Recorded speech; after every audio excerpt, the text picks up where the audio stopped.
With the establishment of a de facto peace between Azerbaijan and Armenia, the possibility of mutual return of refugees to their pre-conflict homes is being discussed more frequently. However, skepticism still prevails in both societies. International observations show that refugees do not always return, and even those who do not necessarily stay forever. Assalamu alaikum, this is Fin. Today we'll talk about resilience, the adaptability and flexibility of refugees and internally displaced persons after returning to their homes. This discussion is not about politics or who was right or wrong. We'll try to answer a question. Why is it that even after returning to their once native lands, people don't always choose to stay for good? Getdik.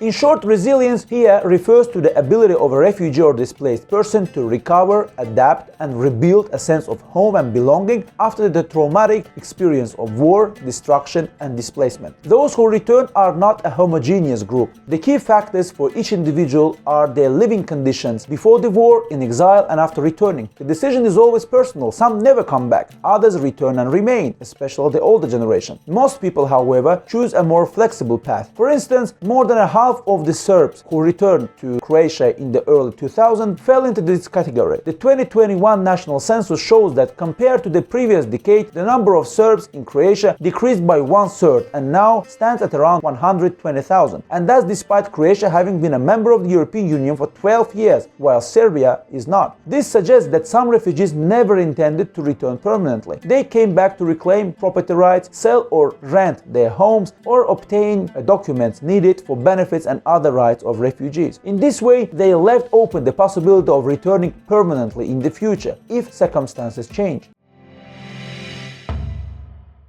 Starting a new life in a once familiar place happens amid deep changes, new economic and political realities. For example, in Azerbaijani social media, displaced people sometimes complain that in Karabakh they can no longer keep cattle in the old barns, or that the spirit of the pre-war village is gone. I personally visited Zangilan in late October and saw that the conditions created over the past 5 years have exceeded expectations. Nevertheless, such sentiments are understandable. Even if the place has the same name, people are returning to an unfamiliar environment. And if it is a village completely erased from the map, the situation becomes even harder. Those who left their homeland as children encounter an especially unfamiliar world. Their only link to the land being through their parents or elders. Sociologists emphasize that resilience doesn't mean a simple return to the old state of things. The trauma of war forced people to live as refugees or internally displaced persons, and new circumstances create new experience. Even a short experience here matters. Returning to the way things were is impossible. That past was cut off by trauma. For returnees, the past no longer means pre-war life, but rather the period of displacement, and their future in their homeland becomes a continuation of that story.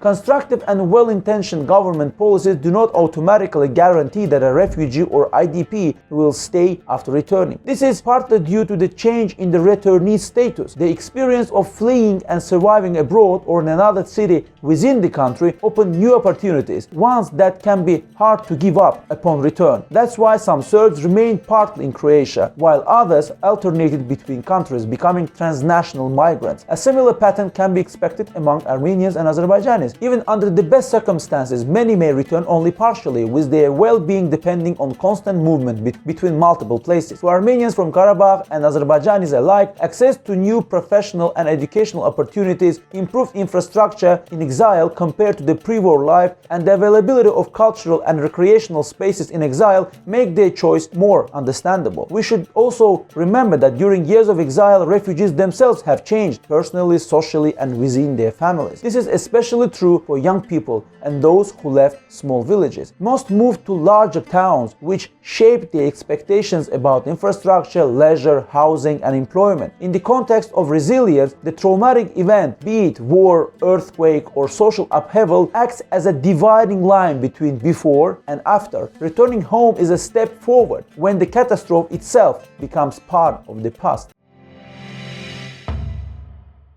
Practical measures related to housing, economic and social conditions, and political rights play a crucial role in the return of refugees and internally displaced persons and help to build resilience. This process takes years and cannot be calculated precisely. It must be acknowledged, bringing everyone back and making them live on their former or new lands is physically impossible. The decision to return is always individual, and so is the decision to stay. Don't forget to subscribe, like, hit the bell, leave a comment and share it with your friends. By the way, this video is also available in Russian, and remember, there is no good or bad culture, only different cultures. Salamat kalın.